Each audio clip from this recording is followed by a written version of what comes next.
This month, news organizations and the U.S. government are looking back on the U.S. withdrawal of American troops from Vietnam. It's been 40 years since American forces dramatically left Saigon, and many Americans know about the Vietnam War, but not many know about combat missions by the U.S. military in neighboring Laos. As the U.S. government and leaders around the country look back on the war, there's still little acknowledgement of the impact of years of bombing in Laos. Two local authors can shed some light on this legacy. New Mexico in Focus correspondent Gwyneth Dolan sat down with the authors of Eternal Harvest, The Legacy of American Bombs in Laos. Your book, Eternal Harvest, documents the impact that those bombs still have on the country more than 40 years later. Karen, what drove you to write about this subject? Well, we had been living and working in Southeast Asia for several years at the point when we started work on this book, and we knew about the history of the bombings and had a general idea of what went on there. But then in 2005, we were in Laos working on a story for Archaeology magazine about the Plain of Jars, which is this incredible archaeological site. And along with that, the folks working at that site had to work with a bomb clearance team. And it wasn't until we started reporting there and talking to villagers and hearing about so many accidents that we looked at each other and said, this is something much larger than we ever understood. The book is lavishly illustrated with your photographs, Jerry. I mean, just so many, and they're really beautiful. One of the most amazing ones here, one of your black and white photos, shows a banana farmer standing in his field. Tell us what was happening here. Well, he'd actually just finished planting the banana plants in this field, and you can sort of tell by looking at the ground is distinctly not level, and those are all bomb craters of various sizes. Where he was planting this field had actually been a battlefield, a huge battle between the North Vietnamese Army and Lao forces and some American forces called Lam Sam 719. So this area was incredibly heavily bombed by B-52 strikes, just nonstop for days on end. And now, years later after the fact, this fellow went in there, wanted to grow some bananas. He owned the land around there and had to go in and clear it by hand of all the leftover unexploded ordnance. And couldn't he just say, I'm going to avoid this area? Well, it's difficult. I mean, so much of the country was bombed that if you wanted to avoid all of the bombed areas, you wouldn't be using 2/3 of the country, you know. And the thing is, you don't always know where the bombs are, so you wouldn't necessarily know which 2/3 to avoid. It is hard for us to imagine the extent of the areas that were bombed and the number of them, but Karen, in this next photo, we've got the remains of a bomb that has been repurposed as a planter. How, you know, in your talking to folks, how do you think they feel about these constant reminders of that time that must have been really terrifying for them? Well, on one level, there is sort of a constant fear because people, especially in the countryside where farmers and villagers are dealing with the threat of these bombs on a daily basis. But on the other hand, it's something that people have lived with now for decades. And that's something we wanted to focus on in the book because it's so much a part of daily life. It's really interwoven into the way people live. And turning a part of a bomb into a planter, you see that all over the country. And it's not just planters. People make ashtrays, they make buckets, they make all sorts of items, useful things, tools, knives, hose, you know, you name it, coming from old war scrap and old bombs.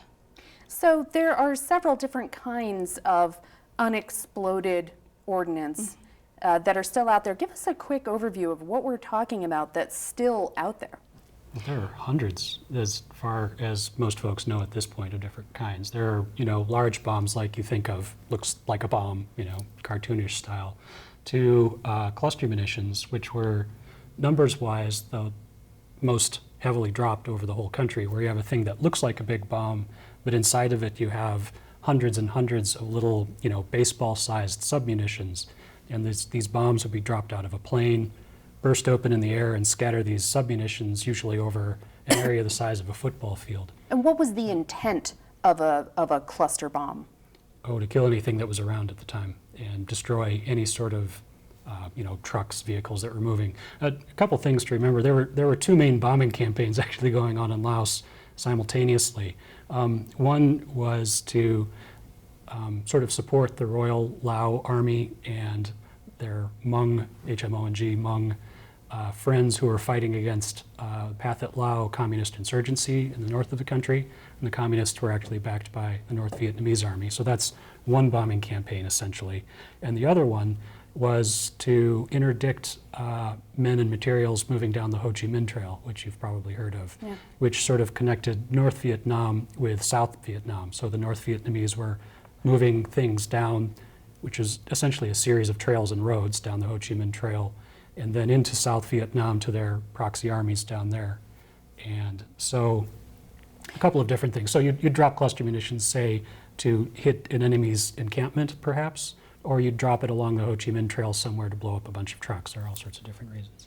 In this next image, we see a bomb that a farmer has dug up in his field, and it's really close. I mean, you're right down there in the dirt. Actually, he didn't dig it up. This was just lying there. Oh, just lying there. And this is actually an image. This isn't exactly a bomb. That's a mortar shell. And like I was saying, part of the bombing was against the Ho Chi Minh Trail. So if you think a little more deeply into that, there are these trucks loaded with mortars and rifles and bullets, et cetera, going down. And when it gets hit, you know, those things get blown all over the place. So if, you know, the American bomb goes off, then you suddenly have hundreds upon hundreds of mortars lying around in the area. And that's what we're seeing here. So how do you know, as a photographer who maybe before this book was not an expert on this stuff, how do you know, oh yeah, I'm just going to walk up and take a picture of that, it's safe, no big deal? Actually, well, this was sort of an interesting story in the way we went about doing this book, because Laos is a difficult place to report in. So we did our work under the radar, and in this case, we just looked at a map at some of the most heavily bombed areas, and we said, okay, we're just going to walk to the next village. It was a very remote area, and we walked for hours down a dirt road and came up to the first people we saw and asked, do you have a bomb problem, in our very, very rusty Lao.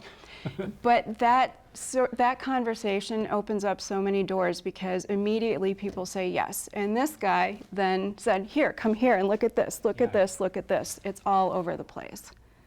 So how do you know that this is not going to go off? Or something like this, or any piece of something that you find in a field? How do you know? You don't. Right. You never do.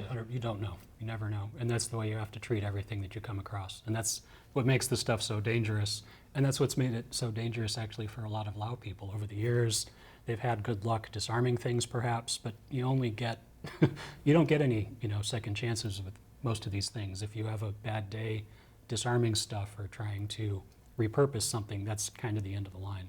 So let's look at these. There's three that I want to look at in a row here. This one is of a wounded boy. How did you come across him? This boy's name is Beek, and he was 10 years old when we met him here, and he actually was sort of the spark that got us onto this whole project and this book, because we had heard that there was an accident, that there was a kid in the hospital, and we went to see him, and we started talking to his mother, who was also in the room at the time. He'd been out in the family farm field digging, hit something, most likely a cluster munition, and it blew up. And this time, this was his second trip to the hospital. His wounds had become infected. And so, you know, we were talking to his mother, who was telling us, we know how dangerous it can be to work the land, but what can we do? We're farmers. If we want to eat, we have to. The vast majority of the country is rural, and most people farm, and they don't really have other options. True. Right? So were there other kids in the hospital there, or did they tell you stories about other children who'd been injured? Well, I don't recall there being other kids in the hospital at that time. Honestly, it was a little, shouldn't say surprising. Percentage-wise, it was remarkable to see him, because these aren't like landmines, which militarily are designed to, you know, generally take somebody's leg off, and then you have another two people who have to take a soldier out of the field or something like that. All of the munitions that were dropped generally were designed to kill, or to be armor-piercing type stuff. They're big blow-up stuff, you know. So people, when they have accidents with UXO, they rarely survive. It's, you know, definitely the minority. So no, you don't tend to see a whole lot of people in the hospitals after an accident. The other thing is that since it's an extremely rural country and very poor, lots of people live very far from hospitals. So if you have a bad accident way out in the sticks in Laos, you have to think maybe you have to ride an ox cart for half a day, hope you flag down a truck, ride in the back of the truck, get to the hospital. You know, your chances of surviving are extremely low. Next, we have a man who had lost both of his arms and he was partially blinded. How did you meet him? At a truck stop, we were on a bus ride across the country and got off for a few minutes, and he happened to be there begging. And through some very basic Lao, he told us the story that he'd come across a bomb and it blew up, and he lost his hand, which is fairly common. From the image, I think you can see it's an example of somebody who probably had an accident in a very rural place and didn't get immediate or, necessarily proper medical treatment. A lot of people also end up making their own crutches or, legs, feet, whatever. We have another image that shows this too. And this bucket, there's something interesting about the bucket. Right, it's actually made from flare canisters that would have been shot out of the back of American airplanes to light up what they were bombing at the time. So this is what we were talking about before, repurposing a lot of that scrap for new things, lanterns, or even some people have made prosthetics out of old US scrap, but here he turned it into a bucket. And he actually lost a leg to what was most likely an American mine that was dropped from a plane. It's a beautiful image. Is it easy or is it hard for you to separate just a pretty picture from the terrible story behind it?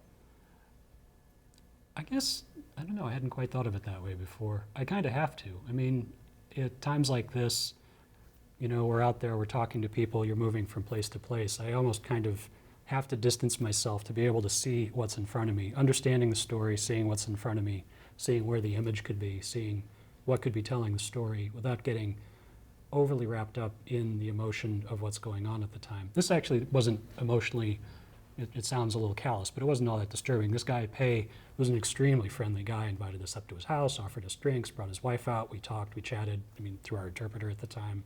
Neighbors came around. It was actually a very pleasant interaction all in all, which was typical for most of the reporting that we do. People were very angry about the bombing. They're angry at the American government, but very happy to see Americans coming around, asking them questions about it, wanting to learn more about it. So I wanted to ask you more about that tension, Karen. In your writing, we're taught as journalists to tell the story of the human experience and to give voice to the voiceless, but also to remain independent and not become an activist. Did this pose a struggle for you in that way? I wouldn't say that it was a struggle, but and not just working on this book, but most of the reporting that we've done, I think, in the last 15 years in places like this, I think have made me rethink what I was taught in journalism school, because there's a difference between, being objective or fair versus becoming an activist. This story, I don't think, has another side. I've not heard anybody argue at this point that, oh, this was the right thing to do and that, these folks should have these bombs in their fields. I think everybody on a human level can agree that this is not a good situation. So what is being done now? We have one more image here of an American man who's been working in Laos. What is he up to? This is Jim Harris. He's a retired kindergarten teacher and grade school principal from Wausau, Wisconsin. And for years, as far as we know, he was the only American on the ground in Laos doing clearance work. And that's what he's doing. He's going out, he raises money throughout the year, like 9 months out of the year, raises money in Wisconsin to go back to Laos to do clearance work, and then spends 2 to 3 months a year doing that. But he's not the only one. There are many teams out there. There's a national Lao team. There are many nonprofit organizations doing clearance work, but the job it's overwhelming. There's far more than can be done. And so people are out there clearing fields every single day. And just to be clear again, too, these the national group is obviously run by Lao people, but then most of the other clearance work is overseen or funded by Australians and British and New Zealanders. And like I'm saying, he's the American, or for years was the American. They're doing this. Let's look at the last image we have here. And I wanted to ask you, are these types of cluster bombs still being used elsewhere in the world? I mean, you said nobody thinks this was a great idea, but are we still doing it? Cluster bombs are still being used, and they have been used in Iraq and Afghanistan, most recently in Syria. There is an international ban, but the United States hasn't signed it. So it's a weapon that's still out there, and dozens of countries still have the leftover problem of unexploded cluster munitions, like Laos. Well, this was a big project for you, and the book is a beautiful representation of what must have been a lot of work. What is next for you guys? Oh. Well, we're working actually on food issues and hunger and looking toward the future of how we're going to feed the next billion people coming into the world. Karen and Jerry, thank you so much for being with us today. Thank you. Tonight, New Mexico PBS brings you a special evening with one of our state's most renowned filmmakers, Godfrey Reggio. At 9, Colores features an in-depth talk with Reggio as he shares his worldview. And following the interview, New Mexico PBS will broadcast Reggio's groundbreaking and visionary film, Koyaanisqatsi, in its entirety. And here's a sneak peek at the interview. I feel we see the world through language more than through our eyes. It is our language that makes us different makes us so human and animal, as it were, different from our other cousins in the form of the language that we have. If our language no longer describes the world in which we live, then we're not seeing the world that's there. If I may be biblical, biblical, we live in a world more real than true. So I wanted to make an effort to make a film more true than real. I'm Gene Grant. As always, we appreciate your time and your effort to stay informed and engaged. We'll see you next week in Focus.